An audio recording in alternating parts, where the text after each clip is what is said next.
Hi, welcome back to Ming tutorial. Today we will learn about customizing the workspace. Let's simplify the interface and remove some of these screen elements and only bring them up when we need them. Now we are in Design Standards to Workspace. The first thing we can turn off is the ribbon here. It is called Modeling Ribbon. If you want to hide it completely, there is a ribbon on the main toolbar to do that. Click it and that hide ribbon. On the left, we have a couple more panels that we're not going to using yet. We are going to hide those to maximize the viewport views.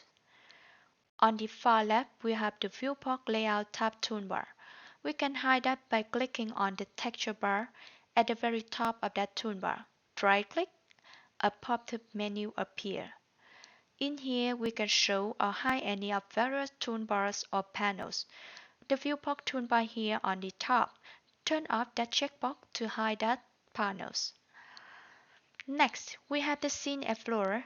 That's a very useful tool that we don't want to have that visible all the time, but we want to be able to turn it on or off with a click on the button. There's actually a button on that main toolbar for that. It's called the Toggle Scene Explorer. But when you click on that, another Scene Explorer appears as a floating window for the moment. On the left-hand side is Global Scene Explorer. It is currently docked. And this one that we just launched is Local Scene Explorer. It doesn't matter when we're using Global or Local Scene Explorer. They're the same. You see when we read the box.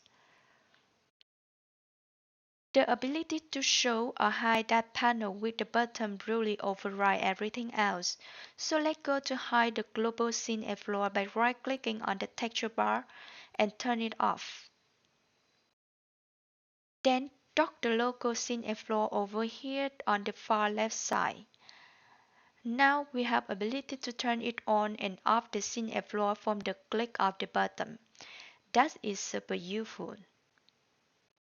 When we're happy with the layout of the workspace, we can prevent any further change of this, and we don't want to accidentally drive the interface around and dock things when we don't want to.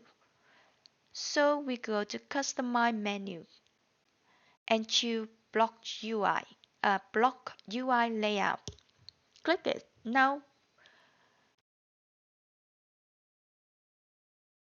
Now we can click or drag or move any of those panels around, but we can still show or hide things.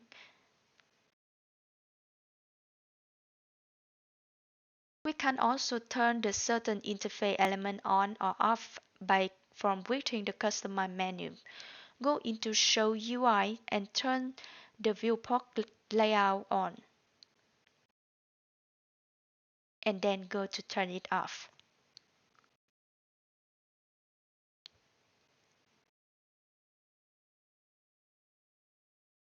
Finally, we are going to store the new layout workspace manually.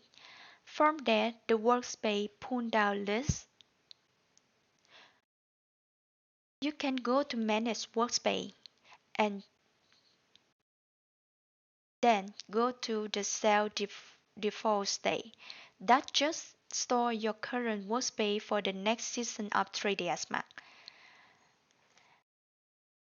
See you the next episode and we will have